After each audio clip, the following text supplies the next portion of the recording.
Magandang araw po sa inyong lahat. Lalong-lalo na po sa mga giliw ninyong tagapakinig at taga-suporta sa inyong YouTube channel. Ang kwentong aking ibabahagi ay nangyari taong 1990. Madalas po akong nakikinig sa mga kwentong itinatampok po ninyo sa inyong YouTube channel. Kaya naisipan ko rin po na sumulat sa inyo para maibahagi ko rin sa lahat ang nakakatakot na karanasan namin ni tatay. Nang lumipat po kami sa baryo ng Santa Rosa, nung una, ang buong akala ko po ay inilalayo lamang ako ni tatay sa aking mga kaibigan na may hindi mabuting impluwensya sa akin. Palagi po kasi akong napapasama sa gulo kapag sila ang kasama ko. Pero nang kami ay makarating sa baryo, natuklasan ko po na doon din pala nagpunta ang aking ina at ang kapatid na 17 taon nang nawawala. Sa una po, na pagtira namin doon ay payapa naman ang lugar. Ngunit hindi nagtagal, unti-unti naming nakikita ang tunay na misteryong itinatago ng mga tao sa baryong yon, na hanggang ngayon ay hindi ko po makakalimutan. Kilalanin niyo na lamang po ako sa pangalang Waldo. At ito ang aking kwento. Alam ko nagulat ka sa biglang pagdedesisyon ko na lumipat tayo sa baryo ng Santa Rosa. Mabuti naman po at alam niyo, tay. Gusto ko pong malaman kung anong dahilan at biglaan po ang pasya niyo.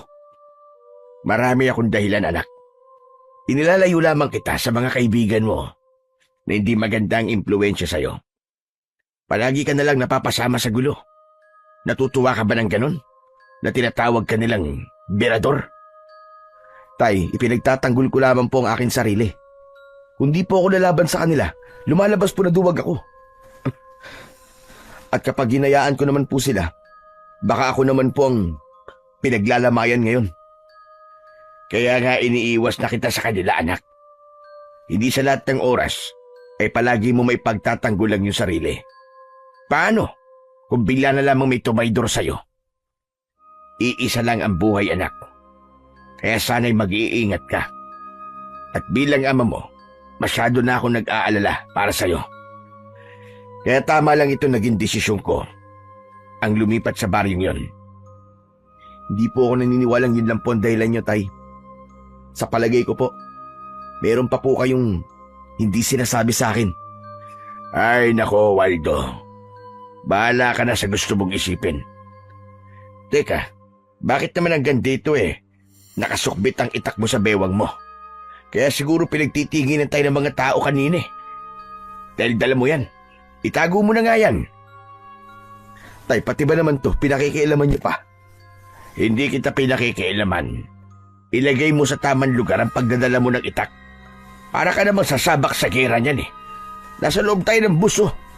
Baka mamaya niyan umakyat dito mga pulis. Tapos isipin nila na may binabala kang masama sa mga pasahero. Uso pa naman ngayon ang huldapan. Pero tay, hindi po kasi ako komportable kung wala po to sa bewang ko. Para bang palagi po ako nag-aalala. Ay, nako. Sige na, itago mo na yan. Mamaya mo na lang isukbit yan kapag nakarating na tayo sa baryo. Sige na. Pambira naman talaga, oo. Ako kinakabahan sa ginagawa mo Sige na nga po, tatago ko na po. Baka kung saan pa makarating ang usapan natin. Mabuti naman. Para naman mapanatag na ang kalooban ko. Sige na, itago mo na yan. Oo na po. Ay tay, maiba ako. Sigurado po ba kayo dun sa lugar na pupuntahan natin? Oo naman. Maganda sa lugar na yon. Ang sabi ni Aling Tess. Tahimik, malayo sa gulo, at malayo sa mga kaibigan mong pasaway. Ang sabi niya, marami raw ang pumupunta sa lugar na yon at hindi na raw bumabalik. Ibig sabihin daw nun, nagugustuhan nila ang lugar, kaya ayaw na nilang umalis. Ay nako, para sa akin, baka meron din na ibang dahilan kung bakit hindi sila nakakabalik. Tay, mahirap po maniwala sa taong hindi pa naman yata nakakarating ng Santa Rosa. Hindi yun ang iniisip ko, anak. Tiwala ako na magandang lugar na yon at tabang-tama yun para sa ating dalawa. Ay nako, wala na talaga ako masasabi sa inyo, Tay. Planado nyo na ang paglipat sa baryong yun. Kaya lang po, nag-aalala po ako. Para kasing nakakatakot sa lugar na pupuntahan natin eh. Bakit mo naman nasabi yan, anak? Ni hindi pa nga tayo nakakarating sa lugar na yun. Tapos sinuhusgaan mo na kagad. Kita naman po, oh. Tumingin po kayo sa labas ng bintana. Kanina pa po tayong bumabiyahe, pero hanggang ngayon, wala pa rin tayong nakikitang bahay sa gilid ng kalsada. Kahit tao man lang sana na naglalakad. Maliban sa malawak na talahiban at palayan, wala nang ibang magandang tanawin sa lugar na to. Sus, ikaw lang ang gumagawa ng dahilan para takutin ang sarili mo. Hindi na ako nagulat na ganyan ang itsura ng lugar na pupuntahan natin. Dahil dati akong laking probinsya, anak. Ganito talaga ang itsura, lalo na at liblib ang baryo ng Santa Rosa. Kaya huwag ka na mag-isip ng kung ano-ano. Tinatakot mo sarili mo eh. Pero tayo hindi ko kayang gawin yun, ang hindi mag-isip. Tignan niyo naman po ang itsura ng mga pasahero sa unahan ng upuan natin. Ayun ho, yung matandang lalaki na may katabing buntis. Kanina ko pa po napapansin na panay po ang linga sa paligid. Ganon din po rito sa tapat ng upuan natin. Napapansin niyo po ba ang dalawang lalaki na panay ang tayo at tingin sa unahan ng sasakyan? Halata naman sa kanila na nag-aalala rin sila sa lugar na pupuntahan natin. Kung nag-aalala sila, eh bakit hindi pa sila bumaba at wag nang tumuloy? Ay nako, basta alam ko, tumigil ka na sa kapapansin mo sa mga kasama nating pasahero. Pati ako kinakabahan sa mga pinagsasasabi mo eh. Tay, sinasabi ko lang naman po kung anong napapansin ko. Sanay ako sa pakikihalubilo sa mga tao, kaya kabisado ko kung anong ibig sabihin ng kanilang mga kinikilos. Natitiya ko po na pareho kami ng nararamdaman. Nag-aalala rin po sila sa itsura ng lugar. Kahit na ano pa ang itsura ng lugar na pupuntahan natin, hindi na magbabago ang desisyon ko, anak. Doon na tayo titira at huwag ka nang kumontra. Tay, magsabi nga po kayo sa akin ng totoo. Ano po ba talaga ang totoong dahilan? At gustong-gusto niyong lumipat tayo sa baryong yun. Gusto kong hanapin ang iyong ina at ang iyong kapatid. Ano po? Pambihira. Sinasabi ko na nga ba't meron kayong ibang dahilan eh? Eh bakit po natin nahanapin si nanay? Hindi po ba't iniwan niya tayo? Niloko po niya tayo. Ang sabi niya bibisita lang siya sa kanyang mga magulang. Pero anong ginawa niya? Hindi na siya bumalik. Hindi mo ako naiintindihan, anak. Kahit 17 taon nang nakakalipas, ay umaasa pa rin akong muli ko siyang makikita. Mabubuo pa ang pamilya natin. Pero tay, iniwan niya po tayo. Wala na tayong naging balita mula sa kanya. Kaya imposibleng mabuo pa po ang pamilya natin. Kung nalaman ko po kagad ang totoo niyong dahilan, mas lalo akong hindi sasama sa inyo eh. Hindi po ako makakapayag sa gusto niyong mangyari. Tay, bumalik na po tayo. Huwag na po nating hanapin si nanay. Tumahimik ka nga. Nanay mo pa rin si Marisa at kasama niya ang kapatid mo. Kaya sa ayaw at sa gusto mo, sasama ka sa akin at hahanapin natin sila. Wala na akong nagawa nang sabihin yun ni tatay. At pagkatapos ay ibinaling niya ang kanyang paningin sa labas ng bintana. Indikasyong ayaw niya ng pag-usapan ang tungkol kay nanay at sa paglipat namin sa baryo. Habang nasa loob kami ng sasakyan, ay hindi ko maiwasan ang hindi suriin ang lugar na aming dinadaanan. Maging ang ibang tao na naroroon ay hindi rin napapakali sa kanilang upuan. Pagkalipas ng ilang oras na pagbiyahe, sa wakas ay narating namin ang unang tigilan ng sasakyan. Kami ang unang bumaba ng bus. Pag alis ng bus, ay natuon sa amin ang atensyon ng mga taong naroroon. Bumundo lang kaba sa akin dibdib nang mapansin ko ang kakaiba nilang pagtitig. Mula ulo hanggang paa ang tingin nila sa amin na para bang sinusuri nila ang aming pagkatao. Maya-maya pa ay napako ang atensyon namin sa isang matandang lalaki na panay ang sulyap sa aming mga dala. Nagtitinda siya ng mais sa gilid ng kalsada. Nagkatinginan kami ni tatay. Saka kami nagdesisyon na lapitan ito para magtanong. Pagkalapit namin sa matanda, ay si tatay na ang nakipag-usap dito. Tatang, mawalang galang na po sa inyo. Pwede po ba magtanong? Ito po ba ang baryo ng Santa Rosa? Tumango ang matandang lalaki bilang tugon sa tanong ni tatay. Saka nagpalinga-linga sa paligid. Pero hindi siya nagsasalita. Tuloy lang siya sa pagpaypay ng inihaw na mais. Kaya naman, inulit ni tatay ang pagtatanong. May alam po ba kayo na paupa ang bahay na maaari po naming matuluyang pansamantala? Kumunot ang noo ng matandang lalaki. Bumakas sa kanyang muka ang pag-aalala at pagtataka. Pero bigla siyang tumayo at itinuro ang direksyon sa makipot at mabatong kalsada na papasok sa kakahuyan. Marami pong salamat, tatang. Sige po, tutuloy na po kami. Halika na, anak. Nilingon ako ni tatay dahil hindi ako kumibo ng mga oras na yun. Gusto kong makita kung bakit parang kakaiba ang mga taong naroroon. Pakiramdam ko hindi na ako humihinga dahil sa labis na pag-aalala. Anak, tara na. Malayo pa lalakarin natin dahil sa tingin ko, itong lugar na to ang pinakabukana lang ng baryo ng Santa Rosa. Kaya naman, inayos ko ang aking dalang backpack. Pagkalayo namin sa mga tao, saka ko naman inilabas ang aking itak. Isinukso ko yun sa aking bewang at itinago sa ilalim ng aking damit.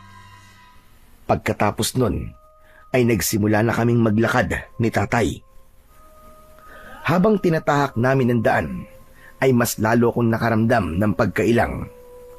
Para bang may mga mata pa rin na nakatingin sa amin kahit wala naman akong nakikitang ibang tao sa lugar na yon. Tay, alam nyo, parang may mali sa baryong to. Hindi po ba kayo nag-aalala? Paano naman ako mag-aalala? Wala naman tayong ginagawang masama. Hindi tayang ibig ko pong sabihin. Ang lugar na to, tay. Para bang may mali. Tignan niyo po ang gilid ng kalsada.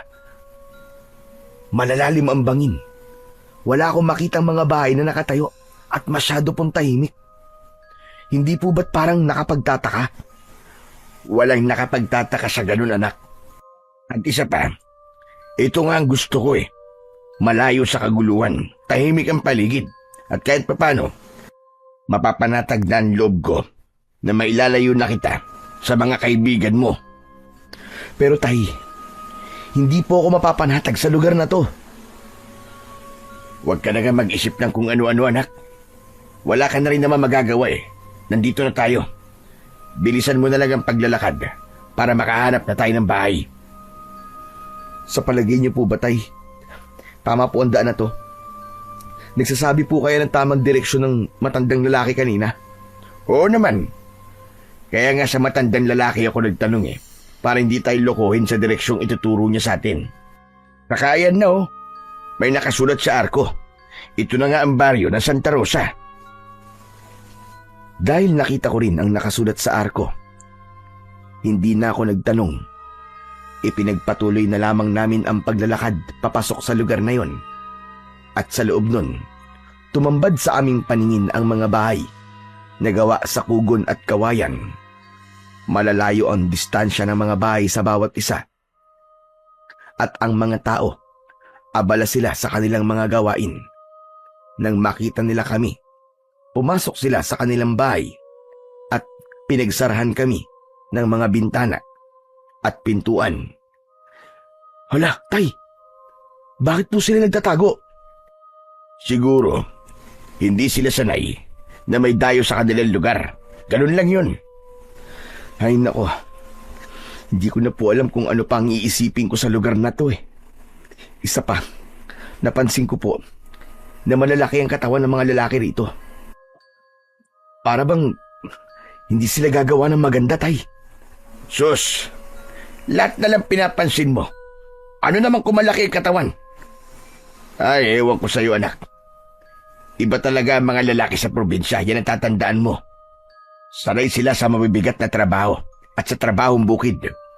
Kaya huwag mo silang husgahan ng masama. Sa pagpapatuloy namin sa paglalakad, hindi sinasadyang may nadaanan kami na sugatan na unggoy.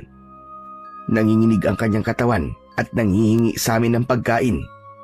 Mabuti na lang at may dala akong tinapay na binili ko bago kami sumakay ng bus. Yun ang ibinigay ko sa unggoy na agad naman na umalis sa aming harapan.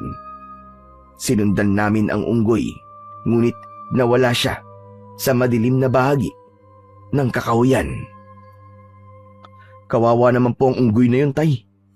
Parang dadalhin pa niya sa kanyang pamilya ang pagkain na ibinigay ko sa kanya. Tama ka, anak. Siguradong may pamilya siyang hahatiran ng pagkain. Mabuti na lang at may dala kang tinapay. Anak, tama yan ha. Panatilihin mo maging mabuting tao sa mga hayop. Dahil baka dumating ang araw, sila pa pala ang magliligtas sa'yo kapag nalagay ka sa kapahamakan. Hindi po ba't yun naman po talaga ang kinagistang kong paalala mula sa inyo, tay? Ang maging mabuti sa mga hayop. Teka, tay, tignan niyo po. Ayun sa gawing yun. Sinundan ng tingin ni tatay ang direksyong itinuturo ko. Tumambad sa aming paningin ang maraming abandonadong sasakyan sa ibaba ng bangin. Aba, bakit naman maraming sasakyan dyan? Sayang naman, nakaimbak lang. Teka, sino kaya ang nagtapon ng mga sasakyan sa lugar na yan? Tay, lapitan po kaya natin para malaman po natin kung ano dahilan at itinapon ng mga sasakyan dyan. Mabuti pa nga, mukha kasing bago pa ang iba eh. Halika na. Bumaba kami ni tatay sa may hindi naman kalaliman na bangin para tignan ang iba't ibang klase ng mga sasakyan. Pagsapit namin sa kinaroroonan ng mga sasakyan, pinagmasdan namin yung mabuti. Ay, grabe! Sobrang daming sasakyan dito. Pero puro luma at sira na. Kaya siguro itinapon na lang dito. Sa tingin ko, nadisgrasya ang mga sasakyang ito, anak. Pero ang isang ito, mukhang bago pa. May bayad pa ng dugo sa mga upuan. Kawawa naman ang mga sakay ng sasakyang to, tay. Ano kaya kung pasukin ko po ang loob ng mga sasakyan? Baka lang po may makita po akong gamit na magbibigay ng impormasyon tungkol po sa mga biktima. Ikaw ang bahala. Ako rin. Titingin din ako rito sa kabila. Naghiwalay kami ni tatay. At sa aking paglalakad, nakita ko ang isang lumang jeep. Ginagapangan na yon ng ligaw na damo. Kaya pinasok ko yun at sinuri ang loob. Akma na sanang hahakbang ako ng paa nang mapansin ko ang isang lumang pambatang medyas sa sahig. Kinuha ko yun at pinagmasdan dahil may burda yun na letrang A at isinilid ko yun sa aking bulsa. Bukod sa medyas ay wala na akong ibang nakita kaya naisipan ko na rin na bumaba ng sasakyan. Maya-maya pa ay narinig ko ang boses ni tatay mula sa itaas. Anak, tara na. Wala lamang kakaiba sa lugar na yan, maliban sa mga sasakyan. Kaya umalis na tayo. Baka abutan pa tayo ng dilim sa daan eh. Mahirap na. Sige po, tay. Susunod na po ako sa inyo. Muli kong sinulyapan ang lumang jeep bago ako umakyat sa itaas kung saan ay naghihintay na sa akin si tatay. Nang makalapit ako sa kinaroroonan niya, ay tahimik na kaming naglakad. Pagkalipas ng ilang minuto, ay nadaanan namin ang isang pangkat ng kalalakihan. Sa tingin ko ay mga tanod dahil sa kanilang uniforme at hawak na batuta. Napansin ko na pinagtutulungan nilang bugbugin ang isang binata. Nakita ko rin na pumutok na ang kanyang labi dahil sa tinamong suntok mula sa 5 tanod. Tay, kawawa naman po yung lalaking pinagtutulungan ng mga tanod oh. Hindi na po makatarungan ang ginagawa nila. Hindi na nga po lumalaban yung tao pero sinasaktan pa rin nila. Nako, masama na ang lagay ng lalaking yun, anak. Balak na yata nilang patayin ha. Tay, tulungan po natin siya. Bilisan nyo! Teka, sandali lang anak. Baka tayo naman na mapahamak. Isa pa, hindi natin alam kung anong totoong dahilan kung bakit siya binubugbog ng mga tanod. Hindi na po mahalaga yun, tay. Ang mahalaga, mailigtas po natin siya. Baka mapatay na siya ng mga lalaking yun At saka, hindi po dapat nila inilalagay sa kanilang mga kamay ang batas. Gaano man kalaki ang kasalanan niya, wala pa rin po silang karapatan na saktan ang taong yun. Wag na anak, wag na tayong makialam sa kanila. Madadamay lang tayo dyan. Hindi pwede. Hindi ko po kayang makita na mayroong binubugbog na tao sa harapan ko. Lalong-lalo na po kung wala naman siyang kakayahan para ipagtanggol ang kanyang sarili. Kung may magagawa naman po tayong tulong, bakit po hindi natin siya tulungan? Wala nang nagawa si tatay nang bigla akong tumakbo papunta sa kinaroroonan ng mga tanod. Nang makalapit ako sa kanila, ay bigla silang tumigil sa pambubugbog nila sa lalaki. Dala ng labis na panghihina ng lalaki, bumagsak ito sa lupa. Mawalang galang na po sa inyo. Pero ano po bang kasalanan ng lalaking yan at pinagtutulungan niyo pong bugbugin? Hindi na po lumalaban sa inyo Mga tanod pa naman po kayo. Ay, kung sino ka man, huwag ka nang makialam dito. May kasalanan ako sa kanila. Kaya nila ako binubugbog. Kahit na pa hindi makatarungan ng paraan nila ng panghuhuli sa'yo. Hindi ka naman lumalaban Kaya kayo, kung tanod kayo at batas ang pinaiiral nyo, hindi nyo dapat to ginagawa. Imbis na makinig, ay nakita kong sinipa ng isang tanod ang lalaking nakahandusay sa lupa. Kaya wala na akong inaksayang oras. Tumalon ako, sabay sipa sa mukha ng tanod na nanakit sa lalaki. Bumagsak ito sa lupa. Hindi naman yun nagustuhan ng kanyang mga kasama. Kaya sabay-sabay silang sumugod sa akin. Umatake sila sa akin gamit ang kanilang batuta. Pero nagawa ko yung maiwasan at gumanti ng sipa sa kanila. Katulong ko si tatay, na hinarap naman ang isang matabang lalaki. Dahil 4 ang kalaban ko, hinugot ko na ang aking itak. Alam kong malalagay rin ako sa alanganin at wala silang balak na buhayin ako. Kaya naman, humanda ako sa kanilang pagsugod. Nang umatake sila sa akin ng palo ng batuta, mabilis ko yung iniwasan, saka gumanti sa kanila ng isang hataw sa pamamagitan ng pinalapad kong itak. Hindi ko sila tinuluyan na sugatan, ngunit sapat na ang pagpalo ko ng talim sa kanila upang maramdaman nila ang sakit. Bumagsak sila sa lupa at nawalan ng malay. Saka ko nilapitan ang lalaki na dahan-dahang tumayo. Ayos ka lang ba? Maraming salamat sa pagtulong niyo sa akin. Nakita ko na hindi ito makatayo ng tuwid.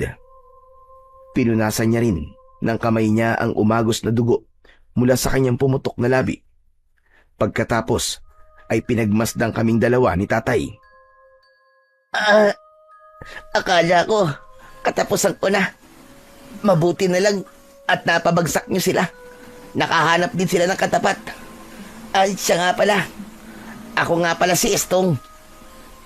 Ako naman si Waldo. At siya naman ang tatay ko, si Mang Ronald. Ganun ba? Maraming salamat uli sa inyong mag-ama. Utang ko sa inyo ang aking buhay. Teka, mukhang bago lang kayo rito Dayo lang ba kayo rito? Oo, Estong. Pero balak na naming tumira dito. Saan nyo mabalak pumunta ngayon? Ang totoo niyan, Estong hindi pa namin alam kung saan talaga kami pupunta. Ang balak sana namin ni tatay maghanap ng bahay na mauupahan na pansamantala naming matutuluyan habang wala pa kaming nahahanap na lupa na pagtitirikan ng aming tahanan. Baka naman matulungan mo kami, Estong. Hindi namin kabisado ang lugar na to, kaya nahihirapan kami. Teka, bakit naman po sa dinami-dami ng baryo na lilipatan nyo, dito pa sa Santa Rosa, ang naisip nyo? Bakit, Estong? May problema ba sa baryong to? Basta, magulo ang lugar na to. At hindi kayo ligtas sa lugar na to. Hindi kayo dapat dito nagpunta. Hindi ko naiintindihan kung anong ibig mo sabihin, Estong. Pero nandito na kami. Kailangan na namin tumuloy. Ang mabuti pa kaya tulungan mo na lang kami maghanap ng bahay. Kayo po ang bahala, Mang Ronald. Basta, hindi po ako nagkulang ng pagpapaalala sa inyo, ha. Pero dahil iniligtas niyo po ako, sasamahan ko po kayo. Sa totoo lang, Estong. Kaya kami nandito, dahil may hinahanap kami mga tao. Pero hindi na muna yun ang mahalaga. Kailangan na muna namin na matutuluyan ng aking anak. Sige po, total naman po mahalaga ang sadya nyo sa lugar na to. Sasamahan ko po kayo. Tara na po, sumama po kayo sa akin. Iatid ko po kayo sa bahay ni Mang Badong. Po may-ari ng bahay na uupahan at siya rin po ang sekretaryo ng barangay. Sa kanya rin po kayo magpapalista ng pangalan nyo para sa ID kung dito nyo na po balak na tumira. Teka. Bakit kailangan pa naming kumuha ng ID? Yun po kasi ang patakaran sa baryong to. Para na rin po sa kaligtasan nyo. Hindi ko pinansin ang sinabing yun ni Estong. Sumama na kami sa kanya. Ipinagpatuloy namin ang paglalakad. Pagkalipas ng ilang minuto, narating namin ang lugar na sinasabi ni Estong. Merong 5 bahay na nakatayo sa gilid ng kalsada. Itinuro ni Estong ang isang malaking bahay sa gitna. Gawa yun sa kawayan at anahaw. Yan po ang bahay na paupahan po ni Mang Badong. Yan na lamang po ang bakante. Sa tingin ko po, pwede na po yan sa inyong mag-ama. Maraming salamat sa iyo, Estong. Sige na po, pumasok na po kayo sa loob. Nang makita niyo po si Mang Badong, palagi po kasi niyang nililinisan ang bahay na yan Maraming salamat sa iyo, Estong, ha. Wala nga naman yon. Ay siya, sige po. Kailangan ko na pong umuwi para magamot ko na po yung sugat ko. Sigurado ka ba na kaya mong umuwi ng mag-isa? Opo, Mang Ronald. Mag-iingat na lang po kayo ni Waldo. Pasensya na rin po kung pati po kayo nadamay po sa problema ko. Sige po, tutuloy na po ako. Ilang sandali pa ay iniwan na kami ni Estong. Saka namin binalingan ng tingin ang itsura ng bahay. Nanatili kaming nakatayo sa labas ng bakuran. Mana sanang magtatao po pa kami sa taong nagbabantay ron nang bigla naming narinig ang boses ng isang lalaki mula sa loob ng bakuran. Binuksan niya ang tarangkahan at sumilip ang isang lalaking balbas sarado. Sino kayo? Anong kailangan nyo? Bakit nasa tapat kayo ng aking bakuran? Magandang araw ho. Kayo po ba si Mang Badong? Yung may-ari po nitong bahay na pinapaupahan? Oo, ako nga. Bakit mo na itanong?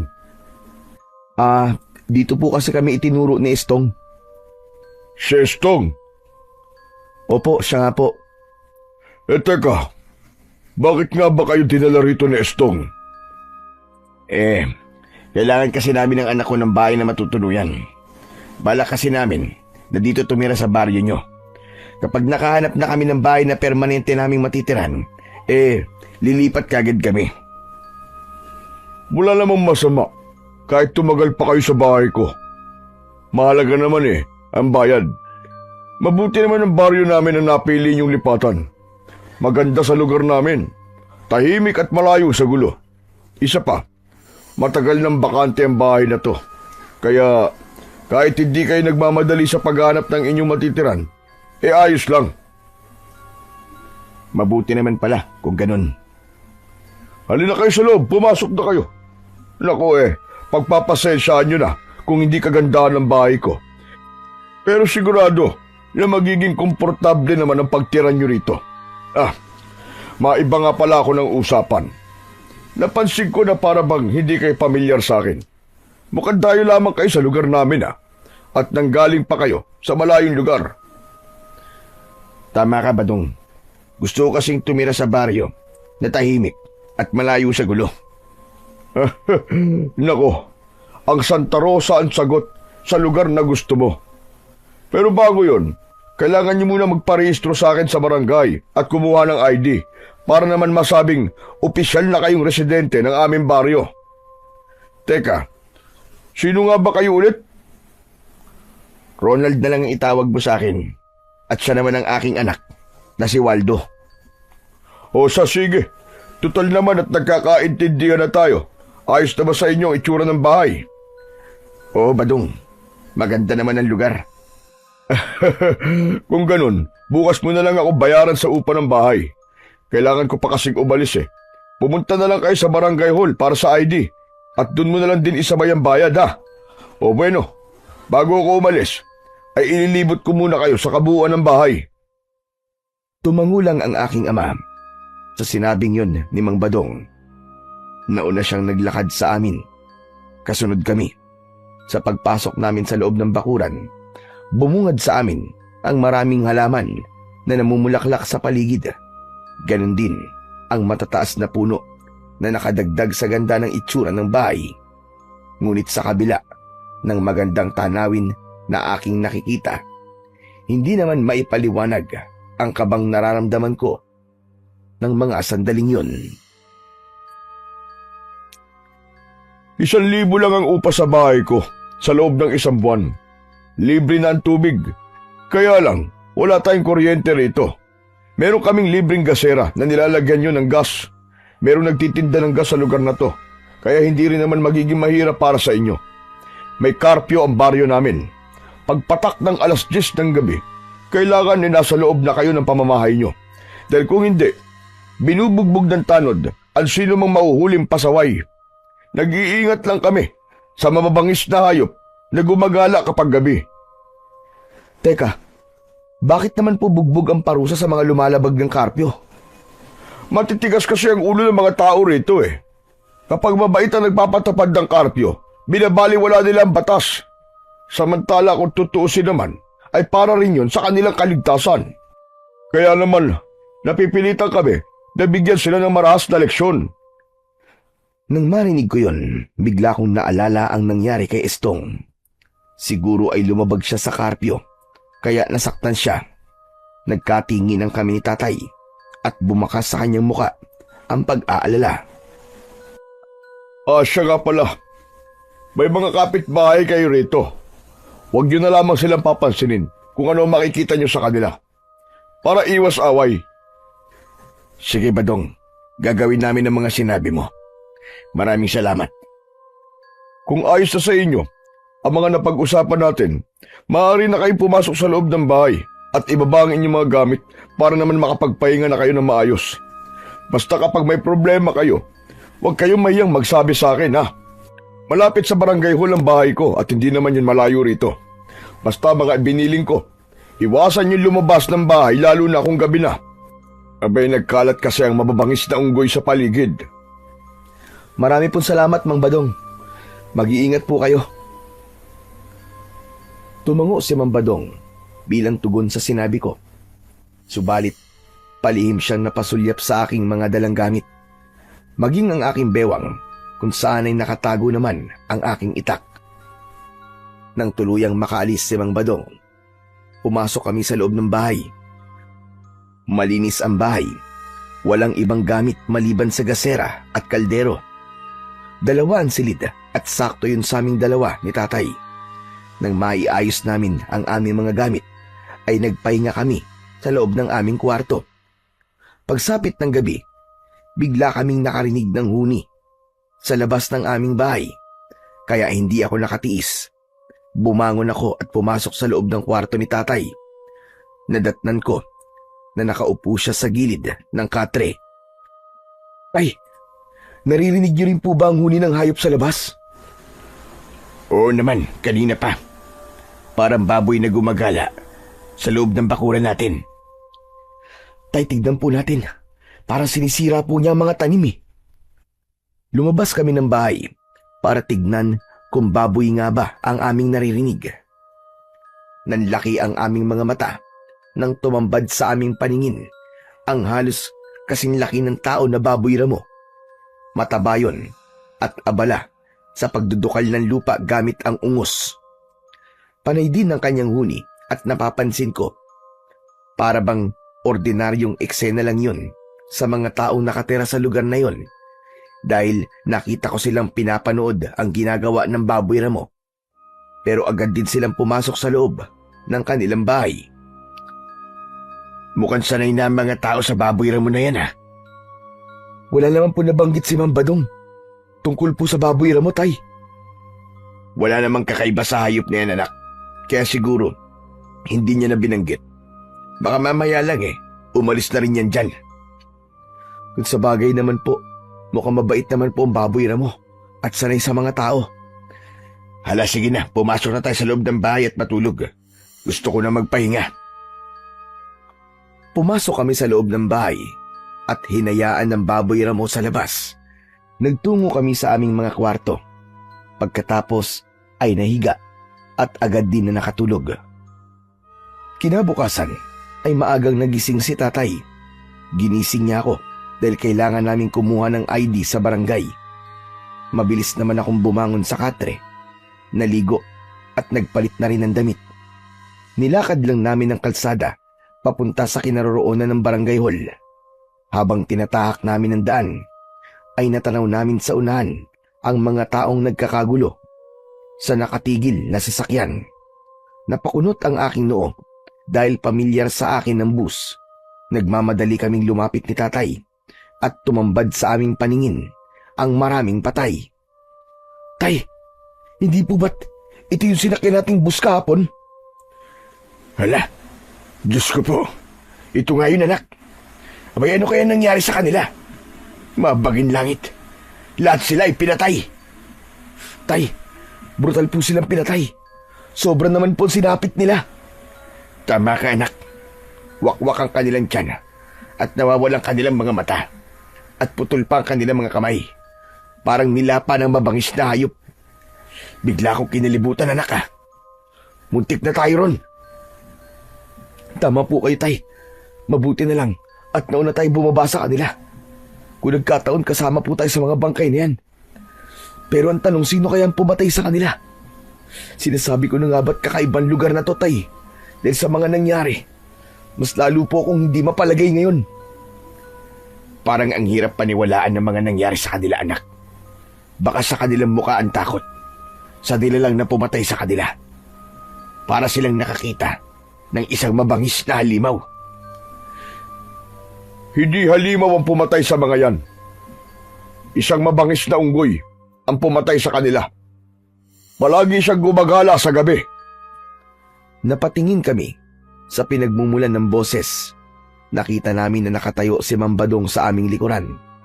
Nakatingin din siya sa mga patay na tao na isa-isang ibinababa sa sasakyan.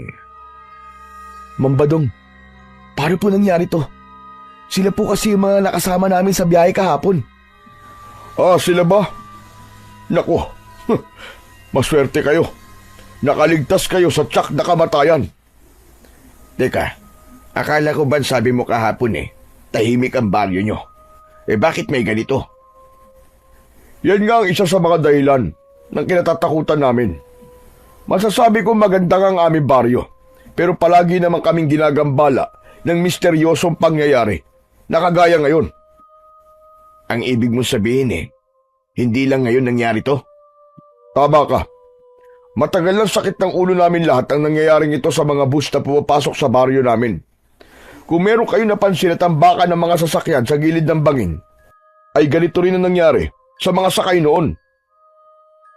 Ano po bang klaseng unggoy ang sinasabi niyong pumatay sa kanila? Bakit hanggang ngayon po wala pa rin ginagawa ang kawani ng gobyerno ukol rito? Dahil hanggang ngayon ay wala pa rin naglalakas ng loob na hanapin ang unggoy na pumapatay. Teka, Badong, paano naman kayo nakakasigurong unggoy nga ang pumatay sa mga yan? Yun ang balita. At sabi, ginutom raw ang unggoy ng kanyang amo. Kaya naghanap ng pagkain. Nang makatikim siya ng karne ng tao, hinahanap-hanap na niya ito at patuloy siyang umaatake sa mga tao. Ang ipinagtataka lang namin, ang inaatake lang niya ay ang mga taong nasa loob ng sasakyan. Lalo na kapag dayulan dito. Lahat ng mga sasakyan pumapasok sa baryo namin. Yun ang kanyang pinupuntirya. Ano po ang aksyon ni Kapitan? Ayun, kagaya ng ginagawa ng ibang kapitan, nagpapatupad ng karpyo. Kaya lang, nangyayari pa rin ito dahil sa mga sasakyan pumapasok sa lugar na ito. Mabuti na lang talaga at nakababa kayo bago sila inatake ng unggoy. Nakakatakot po pala ang lugar nyo. Hindi naman. Sanay na kami. Isa pa, hindi ka dapat matakot sa mga ganong klaseng nilalang. Sa tingin ko naman kaya mo ring ipagtanggol ang sarili mo. Teka, saan ba kayo pupuntang mag-ama? Hindi po ba't nabanggit nyo na kailangan po namin kumuha ng ID? Ibibigay din po ni tatay sa inyo ang bayad sa upa. Ganun ba? Sige. Ang mabuti pa sumabay na kayo sa akin. Sumama kami ni tatay kay Mambadong. Papunta sa barangay hall. Pagkarating namin doon, ay napansin ko ang 5 tanod na nakalaban namin kahapon. Masama ang kanilang tingin at baka sa kanilang muka ang mga pasa. Pinakiramdaman namin kung uungkatin nila ang nangyari, ngunit umalis sila at hindi kami pinakialaman. Maya-maya pa ay iniabot ni tatay ang bayad kay Mambadong, kasabay ng pagproseso ng aming ID. Pagkatapos ay lumabas kami ng barangay hall at tahimik na umuwi sa aming bahay. Pagsapit ng gabi, ay hindi ako dalawin ng antok. Gumugulo pa rin sa aking isip ang trahedyang nakita ko kanina. Kaya naman, pumunta ako sa kwarto ni tatay. Nadatnan ko siya na naghahasa ng kanyang itak. Bigla siyang tumigil nang lumapit ako at nagtataka na napatingin sa akin. Tay, bakit hindi pa po kayo natutulog?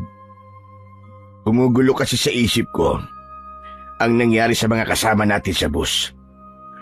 Paano kung ganun din ang nangyari kay Marisa at sa iyong kapatid? Paano kung yun ang dahilan kung bakit hindi na sila nakabalik sa atin? Bumundol ang kaba sa aking dibdib nang marinig ko ang sinabing yun ni tatay.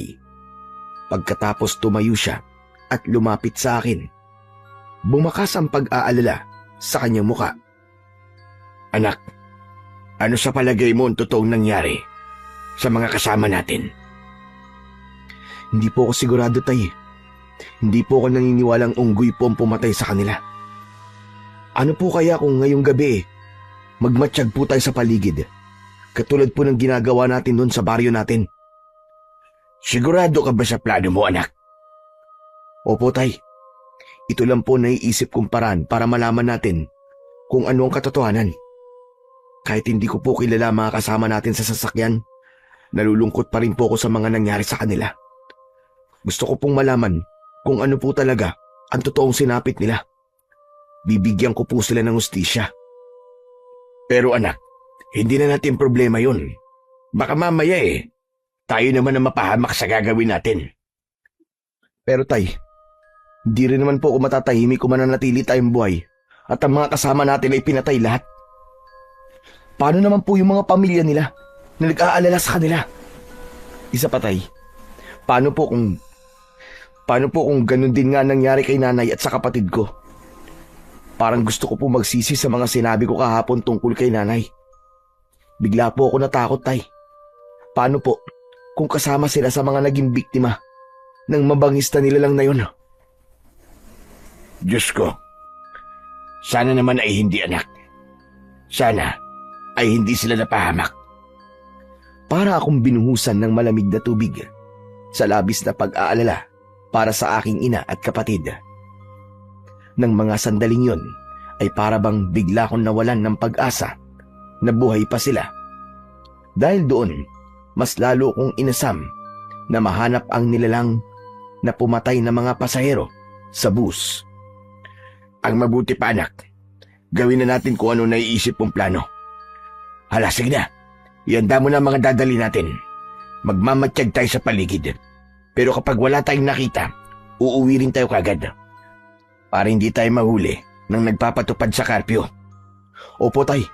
Mag-iingat na lamang po tayo para hindi nila malaman ang lihim nating pagmamatsyag. Mabilis kaming naghanda.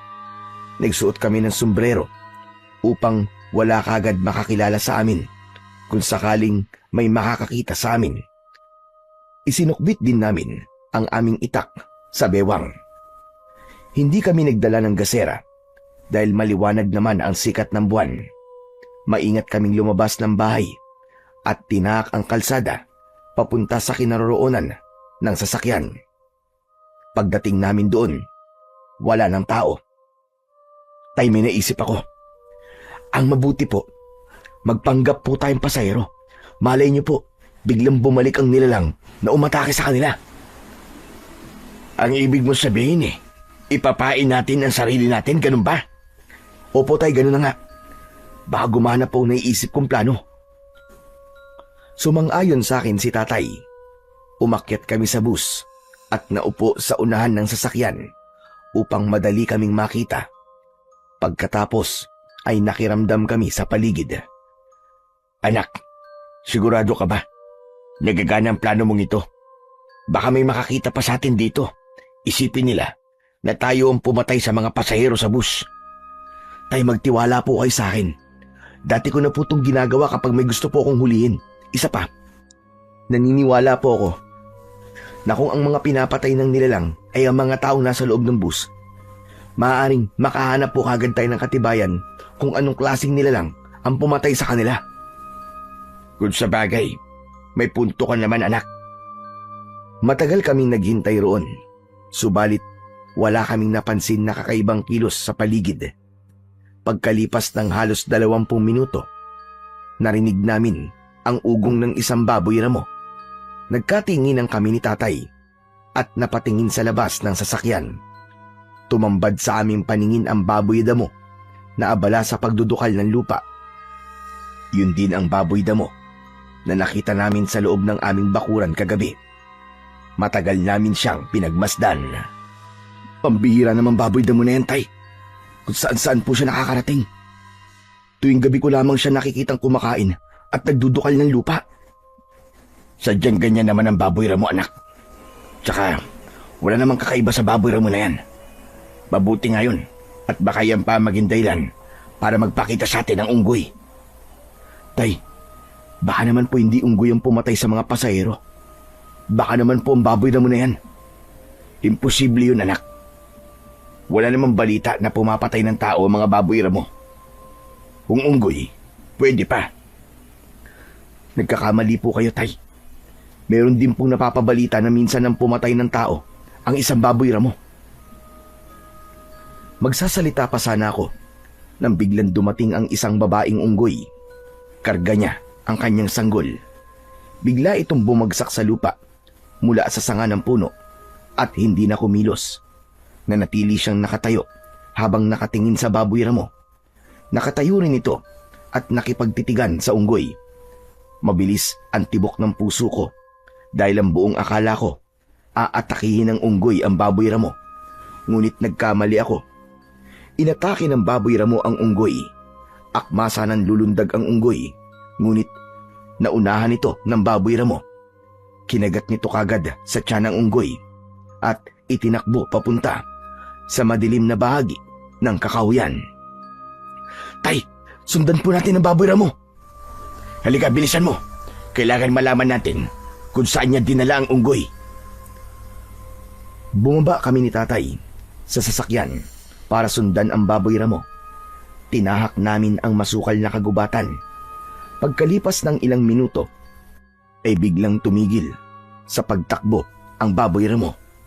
Ibinaba niya sa lupa ang wala ng buhay na unggoy sa mismong lugar na direktang tinatamaan ng liwanag ng buwan. Nagtago kami ni tatay sa malaking puno habang pinagmamasdan ang ginagawa ng baboy ramo. Mula sa aming pinagtataguan ay kitang-kita namin ni tatay ang biglang pagtayo ng baboy ramo At sa isang iglap, nagbago yun ng anyo. Nagkaroon ito ng kalahating katawan ng tao at ang ulo ay sa baboy ramo. Nagsipagtaasan ang mga balahibo ko sa katawan nang makita namin ang kabuuan ng anyo ng isang halimaw. Nanginginig ang aking tuhod na napatingin sa aking ama. Tay, hindi siya totoong baboy ramo. Hindi po siya ordinaryong hayop, kundi isang halimaw. Tama ka, anak. Tignan mo ang ginagawa niya sa katawan ng unggoy. Kinain niya, pati ang anak nito. At gamit ang matutulis niyang kuko, winakwak niyang tiyan ng kaawa-awang unggoy. Tignan niyo, tay. Sinisip-sip din po niyan dugo ng unggoy. Pero bakit iba ang sinabi sa atin ni Mang Badong? Dahil ang buong akala nila, unggoy talaga ang pumapatay sa mga biktima. Malaking katibayan ito na merong aswang sa baryo nila. Hindi ko lang natitiyak kung anong klaseng nilalang siya. Tuluyan ng nilantakan ng aswang ang katawan ng unggoy at mula sa aming pinagkukublihan ay dinig na dinig namin ang pagmuya niya sa laman at buto ng unggoy. Umuungol siya sa sobrang sarap. Kaliwat kanan ang kanyang pagsubo sa lamang loob ng hayop. Nanginginig ang tuhod ko ng mga sandaling yun dahil yun ang kauna-unahang pagkakataon na nakakita ko ng aswang. Tay, pagkakataon ko na po ito para mapatay ang aswang. Teka, anak, sandali. Hindi mo sigurado kung gaano siya kalakas. Bahala na po, tay. Tiwala naman po ako sa kakayahan ko eh. Hindi na ako nagpapigil pa kay tatay. Lumabas ako sa aming pinagtataguan at dahil sa natuklasan ko, umusbong ang galit ko sa ginawa niya sa unggoy, pati na sa mga pasahero ng bus. Hoy! Halimaw ka! Pinatay mo ang unggoy! Kawawa naman! Humarap ka sa akin! Ipakita mo ang anyo mo! Gusto kong makita ang pagmumukha mo! Tumigil sa pagkain ang aswang at dahan-dahan na humarap sa akin. Nakita ko ang mapupula niyang mga mata. Matutulis ang kanyang mga kuko at mahaba ang buntot na humahampas sa damuhan. Umangil siya ng malakas, kaya lumitaw ang matutulis niyang mga pangil. Tumulo ang malapot niyang laway na may kasama pandugo. Subalit hindi ako natakot. Inihanda ko ang itak ko at matapang akong nakipagtitigan sa kanya. Ganun daw ang isa sa paraan para matakot ang isang nilalang. Kailangan labanan sila ng titigan. Kung ganun, ikaw pala ang totoong pumapatay sa mga pasahero ng busa na pumapasok sa baryong ito. Pinatay mo ang mga kasama ko. Hindi ko pa man natatapos ang aking sasabihin nang biglang sumugod ang aswang para umatake sa akin. Tumalon siya at pagpatak niya sa lupa ay saktong nasa harapan ko siya. Mabuti na lang at naging maagap ako sa pagkilos. Naiwasan ko ang kanyang suntok at gumanti ako sa kanya ng taga na tumama naman sa kanyang dibdib.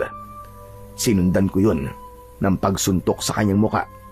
Ngunit gumanti siya sa akin ng kalmot na tumama naman sa aking dibdib. Kasunod ng paghampas ng kanyang buntot sa aking leeg. Bumagsak ako sa lupa.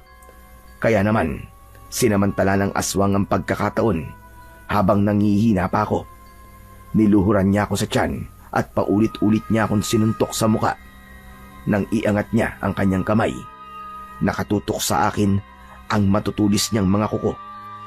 Bago pa man tuluyang bumaon sa katawan ko ang kuko niya, tinamaan ito ng sipa mula sa aking ama. Anak, tumayo ka! Bilisan mo!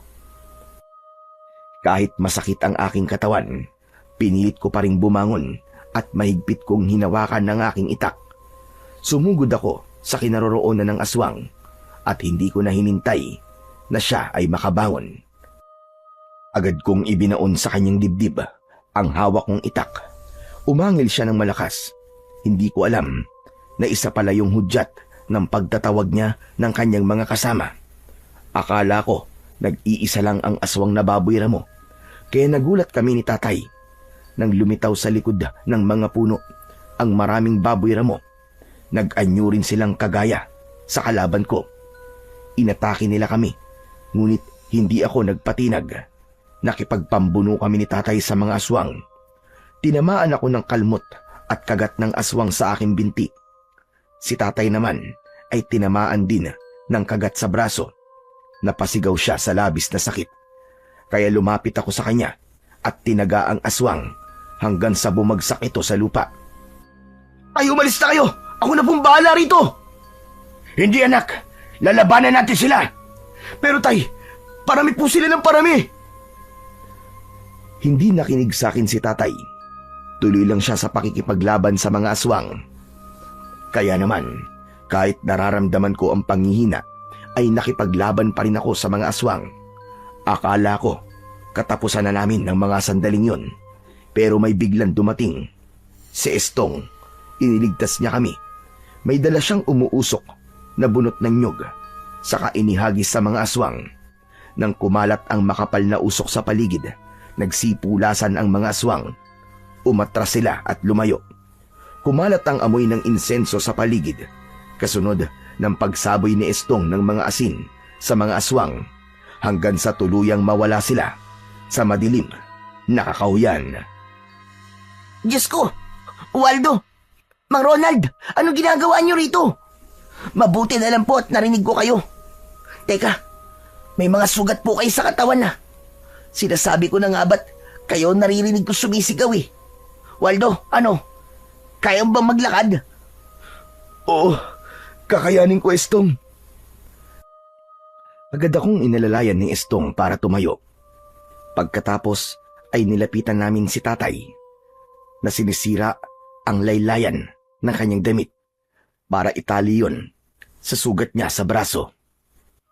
Kailangan ko magamot kagad ang mga sugat nyo bago pa lumala. Tulungan mo kami, Estong. Hindi namin nakalain na yung baboy ramo pala ay isang aswang. Oo, marami nagkalat na aswang sa lugar na to. Kaya bakit kayo nandito? Anong ginagawa nyo sa gitna ng kagubatang ito? Mahabang kwento, Estong. Teka, saan mo ba kami dadalhin?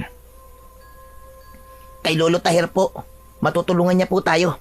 Halina po, kailangan na nating umalis dito bago pa mawala ang usok mula sa bunot ng nyog. Agad kaming naglakad palayo sa lugar na yon habang paika-ika ako sa paglalakad. Ramdam na ramdam ko ang sakit mula sa kalmot at kagat ng aswang sa aking katawan. Pagkalipas ng ilang minutong paglalakad, narating namin ang lumang bahay sa gitna ng kakahuyan. Umuusok pa ang kalanon at bukas ang gasera sa loob ng kubo. Teka, kaninong bahay ito, Estong? Ito ang bahay namin ni Lolo Tahir. Manggagamot siya, kaya matutulungan niya tayo. Halina kayo sa loob. Baka masundan tayo ng mga aswang eh. Lo, tulungan niyo po ako. May mga kasama po akong sugatan. Mula sa loob ng bahay ay narinig namin ang yabag ng paa papalapit sa pintuan. Bumukas yun at sumilip ang isang matandang lalaki. Agad itong nagulat nang makita kami. Aba, Diyos ko po, sino mga taong yan? Bakit sila duguan? Saka na po ako magpapaliwanag, Lolo. Kailangan po muna niyong gamutin ang sugat nila. Inatake po sila ng aswang. Hala, sige, pumasok kayo sa loob. Bilisan nyo. Pagpasok namin sa loob ng bahay, ay agad na isinarado ng matanda ang pintuan at mga bintana. Nagsindi rin siya ng ilaw sa loob ng kusina at nagpabaga ng apoy sa kalan. Pagbalik ay may dala na itong umuusok na bunot ng nyog. Titig na titig sa akin si Lolo Tahir. Pagkatapos ay tumingin sa kanyang apo. Ano bang nangyari sa kanila, Estong? Teka, sila ba yung sinasabi mong dayo sa baryo natin na tumulong sa'yo? Opo, sila nga po yun. Kailangan po nila ng tulong nyo, Lo. Abay sige, maluwag sa dibdib ko na tulungan sila. Salamat po, Lo. Mabuti na lang po. At napadaan ako sa lugar na yun. Mabuti na lang talaga dahil kung hindi, baka pinagtulungan na silang lapain ng mga aswang. Bakit ba kayo nagpunta sa gubat ng ganitong oras? Hindi nyo ba alam na delikado ang lugar na ito? Hindi po namin nakalain na may aswang po sa baryo nyo eh. Bakit nga kayo nasa gubat? Ano bang ginawa nyo ron? Kasi po, yung kasamaan namin doon po sa bus, natagpuan po namin kanina na patay at wala na pong natira sa kanila. Sinabi po ni Ma'am Badong na mabangis daw po na unggoy ang gumawa nun sa kanila. Pero hindi po ako naniwala eh. Kaya inaya ko po si tatay na magmatsyag sa lugar na yon.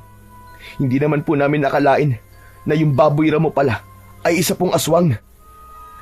Isang pagkakamali ang ginawa nyo. Hindi nyo dapat ginawa yun. Paano kung nakilala kayo ng mga aswang? Kung nagkataon na nakilala nila kayo, hindi nila kayo tatantanan at susundan nila kayo hanggang sa inyong tirahan. Pero hindi naman po namin alam na may aswang po sa lugar nyo, Tatay Tahir. Ngayong alam nyo na kung anong klaseng lugar ang baryong ito. Kaya nga nagtataka ko kung bakit dito kayo lumipat sa baryo ng Santa Rosa. Hindi nyo ba alam na kakaibang lugar na ito? Marami ang nawawalang tao sa lugar na ito. Dahil sa oras na makapasok sila sa baryong ito, ay hindi na sila nakakabalik pa. Naikwento na sa akin ni Estong kung sino kayo. Hala, sige na. Hubarin nyo na ang inyong mga damit at kailangan magamot kagad ang mga sugat ninyo. Tutulungan ko po kayo, Lolo Tahir. Ako na po magtatali ng tela sa kanilang sugat para hindi umakyat ang lason. Agad kaming sumunod sa utos ng maglolo. Ganon din si tatay. Mabilis ang kilos ng matanda na para bang sanay na sanay ito sa ganong gawain. Nagdikdik siya ng mga dahon at inilagay sa mga sugat namin. Pagkatapos ay pinatakan niya ng langis. Kitang-kita ko na kumulo ang langis sa sugat namin. Lolo Tahir, ano pong nangyayari? Bakit bigla pong kumulo ang langis? Sapagkat pinapatay ng langis at katas ng dahon ng artemisa ang lason mula sa laway ng aswang.